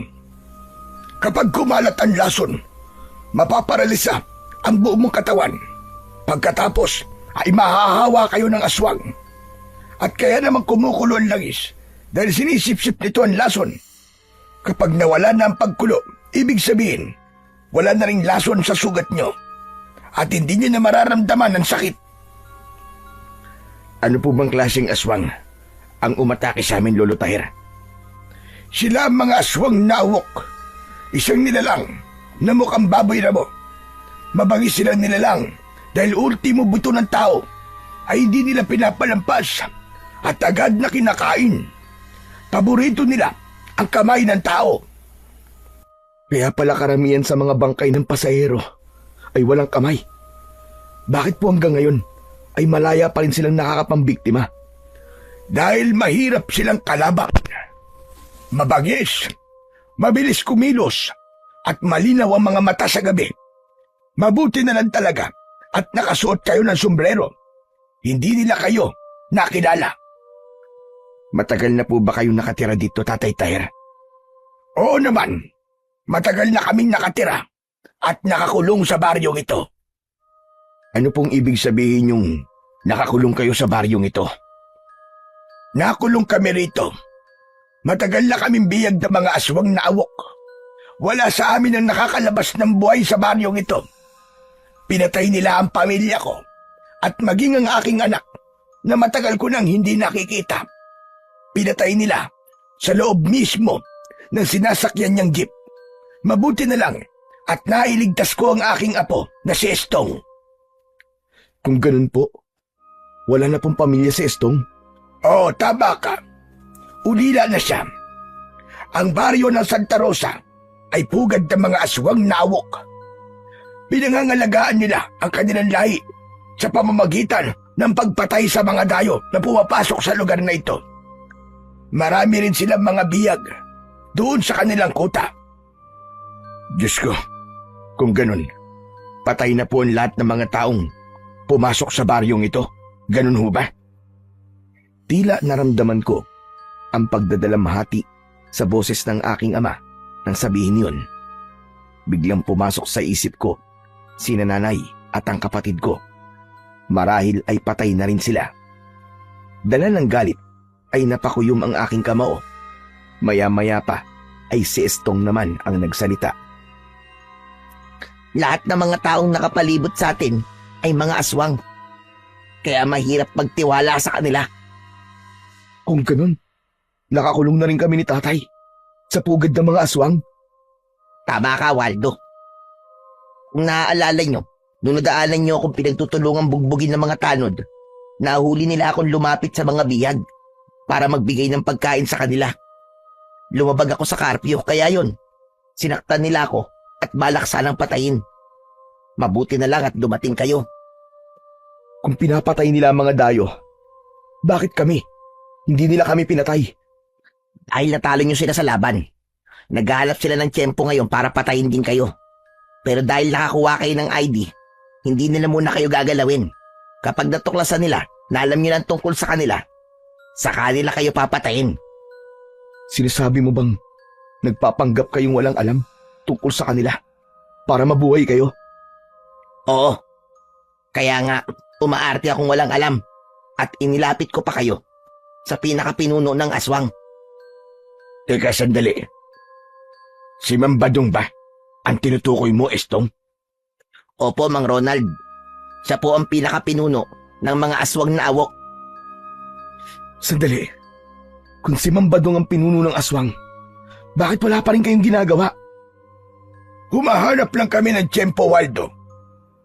Kapag napasama kami sa biyag, hindi na kami makakahanap ng paraan para labanan ng mga aswang at itaka sa mga biyag. Ano pong ginagawa nila sa mga bihag? Unti-unti silang kakainin. Ginagawa silang reserbang pagkain. Sa oras na, wala na silang mahanap na unggoy na siya nilang pangunahing pagkain. Unti-unti ko na rin po naiintindihan ng nangyayari. Ibinibintang nila sa unggoy ang kanilang kasalanan para hindi sila paghinalaan. Tay, sinasabi ko na nga ba't may kakaiba sa lugar na to eh. Sobra pa sa inaasahan natin ang matutuklasan nating lihim sa baryong to. At dahil sa kakaibang lugar na to, anak, mas lalo akong magsusumikap na hanapin ang iyong kapatid at ang iyong ina. Kahit konti na lang ang pag-asa na natitira sa atin, umaasa pa rin ako na sana ay buhay pa sila at kasama lang sa mga bihag. Ako rin po, tay. Hahanapin ko po si nanay. Habang nag-uusap kami ni tatay, bigla namang nagsalita si Lolo Taher. Delikado ang lugar na ito para sa inyo. Hanggat maaari, kung kaya nyo magpanggap, gawin nyo. Magkunwari kayong walang alam sa tunay nilang pagkatao. Hindi rin nila dapat malaman na nakipag-usap kayo sa amin ni Estong. Dahil kung hindi, iisipin nila na bumubuo tayo ng plano para sila ay sugpuin. Naiintindihan po namin, Tatay Taher. Sige po, Lolo Taher. Gagawin po namin ang sinasabi nyo. At teka, sandali lang po. Hindi niyo po ba sinubukan tumakas man lang? Maraming beses na namin ginawa yun. Kaya lang, bantay sarado ang baryong ito. May mga kuta sa bawat labasan ng baryo. Kaya hanggang ngayon, nag-iisip pa rin ako ng paraan kung paano sila matatalo. Lalo pat ang nag-iisang sandata na makakatalo sa kanila ay binabantayan din ng maraming aswang na awok. Binabantayan na sandata? Ano pong ibig niyo sabihin, Lolo Taher? May sandata na tatalo sa kanila. Paano po yung makukuha? Gusto ko pong tumulong. Ililigtas ko po kayo kasama ang kanilang mga bihag. Nakahanda po akong sumugal para sa sandata. Bibigyan ko rin po ng katarungan ang mga nangyari sa aming mga kasama sa bus. Huwag, anak. Natatakot ako na baka mapahama ka. Ang kailangan lang na gawin natin ngayon ay tumakas sa lugar na ito at mahanap ang iyong ina. Hindi tayo makikipaglaban sa mga aswang. Walang puwang ang takot sa mga oras na to, tay. Kaduwagan ng pagtakas habang maraming tao ang nagdudusa at nangangailangan ng tulong. Nakahanda po ako sa mangyayari. At kasama sa plano ko, ang bigyan ng hustisya ang mga taong pinatay nila. Kung buo na ang desisyon mo, kailangan mong malaman na hindi magiging madali ang pagkuha sa iniingatang sandata. Kakayanin ko po yun, Lolo Tyre. Sige ho, sabihin niyo sa akin, paano ko po matatagpuan ang kinaroroonan ng sandatang itak? Sa gitna ng kagubatang ito, may isang malaking yungib. Isang kuweba na pinamumugaran ng mga aswang na awok. Kapag araw, doon sila nagtatago at nagpapahinga. Lalo na kapag may sugat sila, doon sila nagpapagaling. Lahat sila ay nagbabantay sa itak. Alam ni Estong ang lugar na yon. Maaari kanyang samahan at tulungan. Madali lang naman ang pagpunta ron. Ang pagpasok ang mahirap, Waldo. Dahil ang kinaroroonan ng sandata ay nasa ilalim mismo ng yungib. Ano po ang kakayanan ng sandatang naroon? Ang kakayahan ng itak ay ilabas ang kapangyarihan ng aswang mula sa kanyang katawan. Tinutunaw ng itak ang mutya ng awok. Teka, bakit po ganun kalakas ang itak? Dahil isa yung mahiwagang itak na pinanday sa gitna ng lindol at kidlat. Ang ibig ko sabihin, pinanday ang itak habang kumikidlat at lumilindol. Ang pinakamalalang epekto ng sugat na likha ng tanim ay ang pagkalusaw ng katawan ng mga aswang. Makapangyarihan po pala ang sandatang yun. Kung ganun, kailangan ko po yung makuha. Sana nga, Waldo. Doon nakasalalay ang kaligtasan natin lahat para tuluyan ng maubos ang lahi ng mga aswang na awok sa baryong ito. Magtatagumpay po ako, Lolo Tyre. Sigurado po ako ron. Anak, huwag kang padalos-dalos ng desisyon. Kailangan pag-isipang mabuti ang pagpunta ron. Nakahanda rin po akong tumulong sa anak niyo, Mang Ronald. Panahon na po para kumilos. Kailangan na po nating itaka sa mga biyag bago pa sila maubos. Kung handa na kayo, makinig kayong mabuti sa akin. Kailangan niyong magdala ng ilang pangontra at sandata na panlaban sa kanila. Ikaw, Estong, magdala ka ng bunot ng nyog na merong insenso at kamangyan. Saka niyo sindihan sa loob ng kuweba para manghina sila at mabawasan ang kanilang puwersa. Maganda po naisip niyo, Lolo Tyre. Dahil napansin ko nga po, natakot po sila sa usok. Tama ka, dahil hindi sila nakakahinga kapag nakakalanggap sila ng usok mula sa bunot ng nyog. Lalo na kapag merong insenso at kamangyan. At pagpasok sa kuweba, ay itaon nyo na natutulog sila. Pagkatapos ipaliwanag ni Lolo Tyre ang mga dapat naming gawin, tinahak namin ang daan papunta sa gitna ng kagubatan. Dala ang aming mga sandata. Pagkalipas ng 1 oras na paglalakad, ay narating namin ang bukana ng yungib. Maliwanag ang loob doon dahil sa mga sulo. Nagkatinginan kami ni Estong. Waldo, sigurado ka na ba talaga na papasukin mo ang yungib na yan? Oo, Estong. Kung kinakailangan isugal ko ang aking buhay, gagawin ko. Ngayon, tatanungin din kita. Handa ka na ba? Oo, handa na rin ako, Waldo. Tara na. Ito na ang tamang pagkakataon natin. Maingat kaming pumasok sa loob ng yungib. Nakita namin na natutulog ang mga aswang. Dahan-dahan kami sa pagakbang. Ang mga nakahigang aswang ay maingat naming nilampasan habang pigil ang hininga. Bigla akong tumigil sa paglalakad nang maramdaman ko ang paghawak ng aswang sa aking paa. Habang nakapikit ito, maingat ko yung inalis, saka mabilis na humakbang. Pagdating namin sa dulo, nakita ko ang isang kakaibang uri ng itak. Nasa pagitan nito ng 2 malaking bato. Sige, Waldo, lapitan mo na. Daan-daan ka lang. Nilapitan ko ang itak. Hinawakan ko ang puluhan para sana ay bunutin. Ngunit muntik ako mapasigaw dahil napaso ako sa init ng hawakan. Mabuti na lang at maagap na natakluban ng palad ni Estong ang aking bibig. Nakita ko na nalapnos ang aking kamay at galit akong napatingin kay Estong. Bakit di mo sinabi na mainit pala ang hawakan nito? Pambihira ka naman, oo. Pasensya ka na, nakalimutan ko rin eh. Isa pa, kasama yan sa pagsubok sa pagkuha ng sandata. Kaya kailangan mong tiisin ang init. Kailangan mo mabunot ang itak bago pa magising ang mga awak na to. Muli kong sinubukang hawakan ang puluhan ng itak. Napangiwi ako dahil sa sobrang sakit. Anak naman ng putya, oh! Paano ko ito makukuha? Ang init eh! Wala tayong magagawa. Kasama yan sa pagsubok. Tiisin mo ang sakit at ang init hanggang sa makaya mo na siyang bunutin. Nagpapabunot lang daw ang itak na yan sa taong karapat-dapat na magmay-ari sa kanya. Sige, kaya mo yan. Muli kong hinawakan ang makapangyarihang itak. Tiniis ko ang sakit kahit ramdam na ramdam ko ang init nun. Sinikap kong hilahin yon. Umusok ang aking kamay. Subalit hindi ko yun pinansin. Ubod lakas kong hinugot ang itak at nabunot ko yun. At dahil sa ginawa ko, yumanig ang buong paligid ng yungib.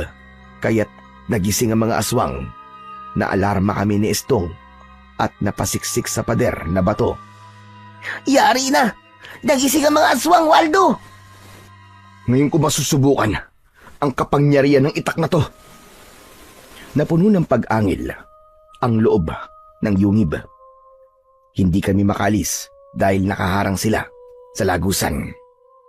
Pinalibutan kami ng mga aswang. Lahat sila ay nakatingin ng masama sa amin. Nagbabaga ang mga mata. Mas lalong bumangis ang kanilang anyo. Natangkasa ng susugod sa amin. Maagap ko namang iwinasiwas ang itak para hindi sila makalapit. Estong, gawin mo na! Isaboy mo na rin sa kanila ang asin! Bilisan mo! Ginawa ni Estong ang plano. Isinaboy niya ang asin sa mga aswang. Pagkatapos nun, sinindihan niya ang bunot ng nyog. Kumalat ang usok sa loob ng kuweba. Sinabayan ko yun ng pag-atake sa kanila gamit ang aking makapangyarihang itak. Tinaga ko sa leeg ang unang sumugod sa amin. Nakita ko ang epekto ng talim sa katawan nila. Merong lumabas na usok mula sa nakabukas na sugat ng aswang. Bumagsak siya sa sahig ng kuweba. Nagkikikisay ang katawan. Bumubula ang bibig na parabang nalalason at lumuwa ang kanyang mga mata hanggang sa tuluyang lumiyab ang kanyang katawan. Hindi ako makapaniwala sa malakas na kapangyarihan ng itak. Kaya naman, sumugod ako sa mga natitira pang mga aswang at bawat wasiwas ko ng talim sa ere ay tinatamaan ko sila sa kanilang katawan at agad na nasusunog. Waldo, tara na! Malapit na maubos ang usok sa bunot ng nyog! Dahil sa sinabing yun ni Estong, mabilis kong inatake ang mga aswang na nakaharang sa daan palabas ng kuweba. Bawat tamaan ng aking taga, isa-isa silang bumabagsak sa sahig ng kuweba hanggang sa masunog. Ang iba naman ay napapaluhod dahil nanghihina sila sa nalalanghap nilang usok galing sa bunot ng nyog. Sinamantala namin ang pagkakataon para lumabas ng kuweba. Hindi ko napansin na merong nag-iisang aswang na humabol sa amin. Kaya bago ko pa mapugutan ng ulo ang aswang, tinamaan na ng kalmot sa dibdib si Estong. Dala ng labis kong galit, paulit-ulit kong tinaga sa leeg ang aswang na awok hanggang sa tuluyan nitong bumagsak sa lupa hanggang sa masunog. Saka ko naman nilapitan si Estong. Estong, may sugat ka! Ayos lang ako. Hindi naman malalim ang sugat ko eh. Anong hindi malalim? Delikado pa rin yan dahil sa laso ng awok. Mabuti na lang at pinadala sa akin ni Lolo Tahir ang langis na to. Gagamutin ka agad kita. Hubarin mo ang damit mo. Mabilis na nagubad ng damit si Estong at lumantad sa aking paningin ang 3 malalim na guwit mula sa kuko ng aswang na awok. Pero biglang napako ang aking atensyon sa suot na kwintas ni Estong. Meron yung palawit na tela na may pamilyar na itsura. Hindi ko lang matandaan kung saan ko yun nakita. Pagkatapos kong patakan ng langis ang sugat ni Estong, ay muli niyang isinuot ang kanyang damit. Pero hindi ako nakatiis na hindi magtanong tungkol sa kanyang kwintas. Anong uri ng kwintas ang suot mo, ha Estong? Naku, wala to. Hindi naman to agimat eh. Isa lang itong alaala mula sa namatay kong nanay. Pareho pala tayo. Mahilig magbigay ng pagpapalaga sa mga bagay na iniiwan ng mga mahal natin sa buhay. Oo. Tsaka kapag suot ko to, pakiramdam ko, kasama ko rin si nanay. Biktima rin kasi siya ng aswang na awok. Inspirasyon ko ito para maging matapang at lumaban sa mga aswang. Kaya pala tinutulungan mo ko dahil gusto mo rin mabigyan ng hustisya ang nangyari sa iyong ina. Teka, ano nga palang gagawin natin sa kuweba? Kailangan natin sunugin ang lugar na to para walang maiwan na ebidensya. Sinunog namin ni Estong ang loob ng kuweba. Pagkatapos kong gamutin ang kanyang sugat, ay inalalayan ko siyang maglakad, papalayo, sa lugar na yon. Pagkalipas ng 1 oras, narating namin ang bahay ni Lolo Taher. Pagkatapos kong maipakita, kina Tatay at Lolo Taher ang itak, nagplano kami sa gagawin naming paglusob sa kuta ng mga aswang para itakas ang mga bihag. Nagkaroon din kami ng konting pagsasanay sa paggamit ng aming sandata. Nagpalipas kami ng ilang araw sa bahay ni Lolo Taher. Gumawa naman ng patibong si Tatay sa palibot ng bahay ng matanda. Kaya isang gabi, isinigawa na namin ang plano. Sanib puwersa kami ni Lolo Taher, Estong at Tatay sa paglusob sa kuta ng mga aswang. Maingat kaming nagtago sa likod ng mga puno habang pinagmamasdan ang kinaroroonan ng kulungan ng mga bihag. Bakit para yatang tahimik ang paligid, Tatay Taher? Madalas ay ganyan na nangyayari dahil abala sila sa normal nilang pamumuhay. Maaaring naghahanap sila ng mga unggoy na kanilang gagawing pagkain. Nakapagtataka naman po yata na wala silang iniwan na bantay sa mga bihag. Dahil kampante sila na walang magtatangkang itakas ang kanilang mga bihag. Hindi po ba't magandang pagkakataon na ito para sa gagawin nating plano? Kaya tara na po, habang wala pa po ang mga bantay. Sige, ako na ang mauuna sa pagpasok sa kuta. Lumabas ako sa aking pinagtataguan, pero hindi nagtagal. Sumunod na rin sa akin sina Tatay. Maingat ang aming hakbang habang nakayuko. Panay ang linga namin sa paligid. Inihanda ko ang aking itak at pinakawalan ang mga biyag. At habang isinasagawa namin yon, hindi namin napansin na unti-unti na palang lumilitaw mula sa likod ng mga puno ang mga bantay roon. Nagulat kami dahil napapalibutan na kami ng mga aswang na awok. Maya-maya pa ay dumating si Mang Badong. Nasa likod nito ang mga tanod. Nakangisi sila ng nakakaloko. Pambihira! Nahulog tayo sa patibong nila. Talagang inabangan nila tayo para mahuli tayo. Ano nang gagawin natin? Paano na ang mga biyag? Wala na tayong magagawa, anak. Wala na tayong madadaanan. Dahil sa naging reaksyon namin, humalakhak ng malakas ang aswang na si Mang Badong, saka ngumisi at nagpalitaw sa mahahaba nitong mga pangil. Akala niyo ba ay ganun ako katanga para pabayaang maitakas niyo ang mga biyag? Alam ko na gagawin niyo ito pagkatapos niyong kunin ang sandata sa loob ng kuweba. Nakarating sa akin ang ginawa niyo sa mga alagad ko, kaya hindi ko hahayaan na mabuhay pa kayo. Ngayon na nahulog na kayo sa aking bitag, hindi na kayo makakatakas.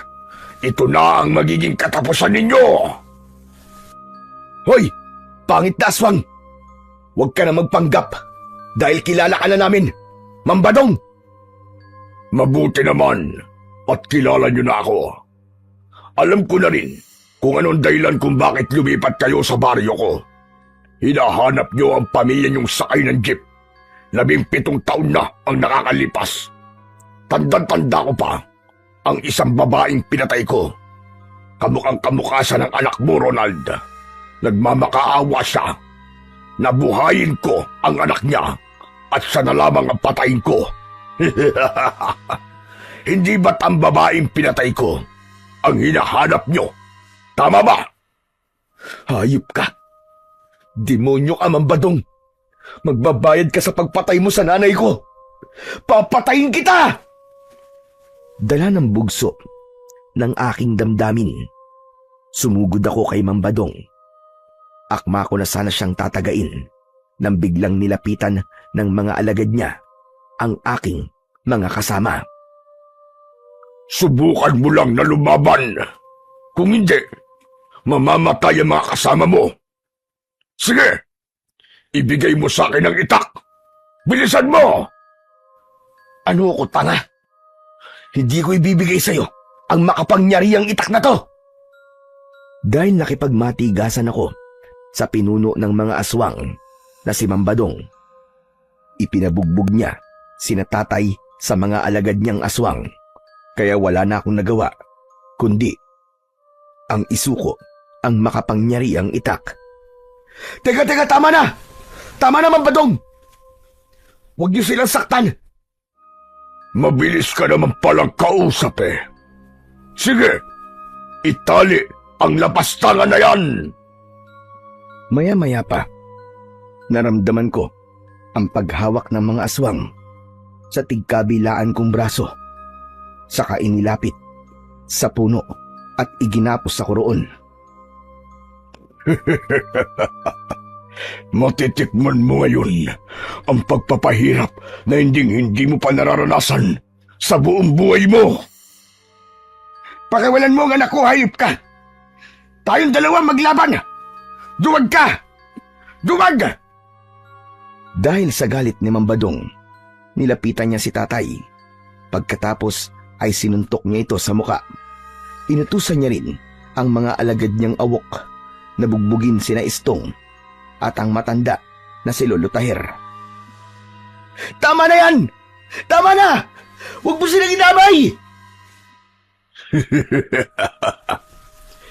Hindi ko hahayaan na humaba ang mga sungay ninyo para lumaban sa akin. Hindi na rin kayo makakaalis sa lugar na ito. Hindi ako makakapayag na merong makaalam ng tungkol sa baryong ito. At kung makatakas man kayo, walang maniniwala sa inyo na merong aswang sa baryong ito. Nagkakamali ka, demonyo ka! Gagawin ko ang lahat para makaalis sa lugar na to. At ang ID na ibinigay mo ang gagamitin kong katibayan na nanggaling kami sa baryong ito at ipagkakalat ko sa lahat na mga aswang kayo! Biglang dumilim ang anyo ng pinuno ng mga aswang na si Mambadong. Nagulat ito sa akin sinabi, kaya dala ng kanyang galit, isinawsaw niya ang aking itak sa nagbabagang kahoy. Pagkatapos ay ipinaso niya yon sa aking kamay. Halos mapasigaw ako sa labis na kirot. Si tatay ang hindi nakatiis. Nagpumiglas siya para makalapit sa akin, pero bigla siyang hinampas ni Mambadong ng puluhan ng itak sa muka. Kaya naman, pansamantalang nawalan ng malay si tatay. Hayop ka talaga, Badong! Humanda ka sa akin kapag nakatakas ako rito! Ikaw ang una kong papatayin! Tatagtaran kita ng pinong-pino! Puro kasatsat na hindi ka na nga makagalaw dyan. At hindi mo na rin magagamit ang iyong kamay. Dahil sunog na yan. Kaya maghintay ka na lamang sa kamatayan mo. Umalis sila sa aming harapan, habang sina Istong at Lolo Tahir naman ay nananatiling walang imik habang iginagapos ng mga aswang. Ang mga bihag naman ay ibinalik na sa kulungan habang umiiyak at humihingi ng tulong sa amin. Ang itak ko naman ay inilagay ni Mambadong sa apoy para tuluyang tunawin. Nang mawala sila sa aking paningin, nagpumiglas ako para tumakas. Kahit sa bawat paggalaw ko ay nasusugatan ako ng lubid. Tiniis ko ang sakit, ngunit nabigo akong tanggalin yun. Pagkalipas lamang ng ilang minutong pagkakagapos, napansin ko ang isang pamilyar na unggoy na nagpalipat-lipat sa sanga ng puno. Habang nakatingin sa akin, tumalon siya at pumatak sa akin tapat. Sinuri niya ang aking muka na para bang kinikilala niya ako. Kaya naman nakipag-usap ako sa kanya na para bang tao ang kinakausap. Kaibigang Unggoy, naaalala mo ba ako? Ako to. Ako yung lalaking nagbigay sa'yo ng tinapay. Kaibigang Unggoy, pakiusap po. Tulungan mo naman akong makatakas. Kalagan mo ang tali ko sa kamay. Nakikiusap ako sa'yo. Tulungan mo kami. Tinitigan ako ng unggoy sa aking mga mata at nagulat ako sa ginawa niya. Kinagat niya ang tali sa kamay ko at nagawa niyang maputol yun. Ganon din ang kanyang ginawa kina Lolo Taher at Estong. Kaibigang Unggoy, maraming salamat sa iyo ha. Hulog ka ng langit. Umuni ito, saka umalis sa lugar na yon. Mabilis akong tumayo at nilapitan ang siga. Mabuti na lang at wala na yung apoy at hindi tuluyang natunaw ang itak. Dinukot ko ang medyas sa aking bulsa at pagkatapos ay ibinalot ko yon sa aking napasong kamay. Kinuha ko ang itak at ibinaba sa lupa upang maibalik sa dating lamig ang hawakan nito. Nang kaya ko na ang init, wala na akong inaksayang oras. Agad naming pinakawalan ang mga bihag. Waldo, sige na. Ako nang bahala sa mga biyag. Sige po. Ako naman po ang bahala kay tatay. Tara na po. Kailangan na po nating umalis dito bago pa sila bumalik. Mabilis kaming umalis sa lugar na yon. Pagdating namin sa bahay ni Lolo Taher, ay agad niyang ginamot ang sugat ko sa may kamay, pati si tatay na nagkamalay na rin. Biglang natigilan si Lolo Taher nang makita niya ang suot kong medyas na nakalagay sa aking kamay. Saka napatingin ito kay Estong na lumapit din sa amin. Lolo, sandali lang ho. Ano po nangyayari sa inyo? Bakit bigla po kayo namutla? Sa tingin ko, Estong, may bahagi sa nakaraan mo ang narito sa harap ko. Hubarin mo ang kwintas mo at tanggalin ang tali. Pagkatapos ay itabi mo sa medyas na nasa kamay ni Waldo. Maging ako ay natigilan din habang pinapanood ang ginagawa ni Estong. Nang tuluyang matanggal ang medyas, nagulat ako dahil kapareho yun sa medyas na nakuha ko sa sasakyan.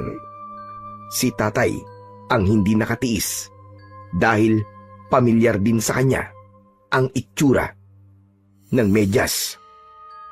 Teka, Waldo, Estong, bakit hawak niyo ang medyas ng aking bunsong anak? Ha? Nagkatinginan kami ni Estong. Maging si Lolo Taher ay biglang nangilid ang luwa nang hawakan ang medyas. Waldo, iho, saan mo nakuha ang medyas na ito?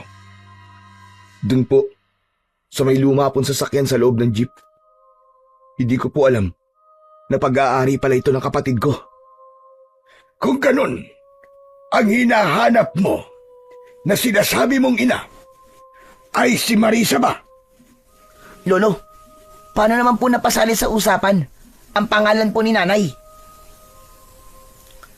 Pumagitna ang katahimikan sa aming paligid. Nang sabihin yun ni Estong, ako ang agad na nakabawi sa pagkakabigla. Teka,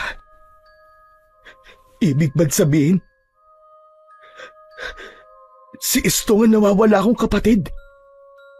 At ang sinasabi niyong Lolo Taher na anak niyong pinasnang ng mga awak ay ang aking ina na si Marisa?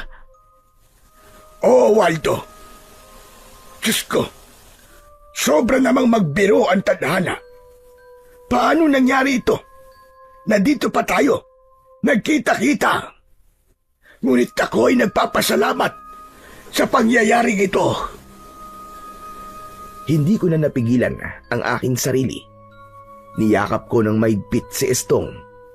Si tatay naman, napahagulgul ng iyak nang malaman niya ang nangyari sa aking ina. Pero habang nag-uusap kami, dumating ang mga aswang at pinalibutan nila ang aming buong bahay. Umingay ang mga lata na ikinabit ni tatay mula sa mga patibong. Saka na tayo magkumustahan. Kailangan na natin kumilos. Nandito na mga hayop na aswang. Hindi maaari ito. Nasundan nila tayo. Dahil sa takot na ipinakita ni Lolo Taher, nag-aalala na rin ang mga kasama naming bihag. Mga kasama, sandali lang. Kumalma kayo. Huwag kayong matakot. Walang mangyayaring masama sa inyo. Lalabas ako. Kayo, Lolo Taher at tatay, ang magbabantay sa loob ng bahay. Kami naman ni Estong, haharapin namin ang mga kalaban. Kabisado namin ang kinaroroonan ng mga patibong. Kaya huwag kayong mag-alala. Kaya namin to. Mananalo tayo sa laban na to. Mag-iingat kayo, mga apo. Pagpalain kayo nawa ng may kapal. Agad kaming lumabas ng bahay ni Estong at hinarap ang mga kalabang aswang. Isang hanay na nakatayo sila sa labas ng bakuran ng matanda. Nang makita nila kami, ay kanya-kanya silang lapit sa amin. Pero dahil sa matutulis na kawayan na nakaabang sa kanila na inilagay namin doon, bago pa sila makapasok, ay nasaksak na sila ng mga patibong na nakalagay sa hinukay naming balon. Bawat tali na mapuputol nila, 2 aswang ang tinatamaan ng mga sibat. Hindi maaari! Sige mga alagad! Takihin sila! Wala kayong ititirang buhay! Bunso, mag-iingat ka. Huwag mong hayaan na mapatay ka nila.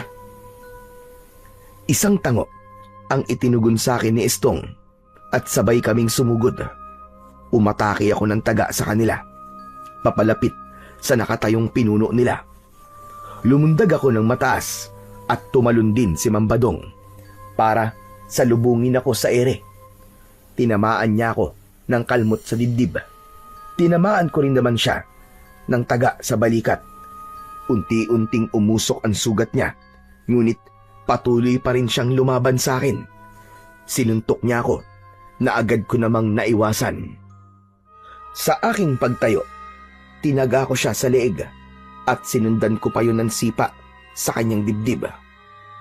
Kahit unti-unting nauhulog ang kanyang mga mata dahil sa epekto ng aking sandata, tuloy siya sa pagakbang at gumanti ng kagat sa akin. Naiharang ko ang talim sa kanyang bibig. Sabay hila ko, kaya naman nahiwa ko ang kanyang labi. Pagkatapos, tumalon ako ng mataas at itinarak ko ang aking makapangyarihang itak sa kanyang ulo.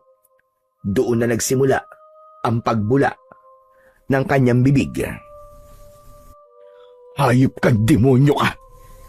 Sisingiling ka na ngayon sa kasamaan mo. At yan na rin ang magiging katapusan mo! Isang malakas na pagtaga sa kanyang leg ang aking ginawa. Nasunog ang kanyang katawan at kumalat ang kanyang abo sa lupa. Samantala si Estong naman ay nakikipagpambuno pa rin sa mga natitirang alagad ni Mambadong. Inatake ko sila ng taga sa leeg, pero nagulat kami ni Estong nang mula sa puno dumating ang napakaraming unggoy. Tinulungan nila kami. Inuhulog nila ang mga aswang sa balon na puno ng matutulis na kawayan. Lahat ng mga nahulog sa patibong ay pinagsasasaksak ko gamit ang aking makapangyarihang itak hanggang sa sila ay mamatay. Nang humupa ang kaguduan, lumapit sa akin ang unggoy. Sumampa siya sa aking balikat at niyakap niya ako ng maigpit. Naramdaman ko na para bang siya ay nagpapasalamat. Kaibigang unggoy, maraming salamat din sa tulong mo sa amin. Kundi dahil sa'yo, hindi namin to magagawa. Pagkatapos ko magpasalamat sa kanya, umalis sila sa loob ng bakuran at naglaho sa kakauyan. Hanggang sa lumapit na sa akin ang kapatid kong si Estong. Kuya, paano mo nakakausap ang mga unggoy? Hindi ko siya totoong nakakausap, Estong. Naiintindihan lamang niya kung ano ang aking sinasabi. Siguro naalala niya ang kabaitang ipinakita ko sa kanya. Maya-maya pa ay lumabas ang mga tao sa bahay ni Lolo Tahir. Lumapit sila sa akin at nagpasalamat. Saka kami nag-usap ni na Tatay at Lolo Tahir tungkol sa pagiging isang pamilya namin. Pagkatapos ng gabing yon, ay tuluyan na naming nasira ang pugad ng mga aswang. Naubos na ang kanilang lahi at hindi na kami umalis sa baryong yon. Tuluyan na kaming nanirahan sa baryo ng aming ina. Pinuno namin ng masasayang sandali ang panahon na nahiwalay kami sa isa't isa. Sa ngayon, ang medyas na nagbuklod sa aming magkapatid para mahanap ang bawat isa ay nasa pangangalaga pa rin namin, kasama ang aking makapangyarihang itak. Sa kasalukuyan, meron na po kaming sari-sariling pamilya. Masaya at tahimik na namumuhay sa baryo ng Santa Rosa na minsang sinakop ng mga aswang. Marami po akong natutunan pagkatapos ng nangyari na yon sa amin. Una, ay ang bago ka lumipat sa ibang lugar, mabuting alamin muna kung ito ba ay ligtas na tirahan. Dahil baka mapunta ka rin sa pugad ng mga aswang. Pangalawa, huwag nating sukuan ang ating pamilya hanggat hindi natin nalalaman kung bakit sila nawala sa atin. Panatilihing maging mabuting tao at sa mga hayop. Dahil baka dumating ang isang araw na sila naman ang magbibigay ng tulong sa atin. Hanggang ngayon po, Sir Blair, hindi ko nakakalimutan ang unggoy na tumulong sa amin.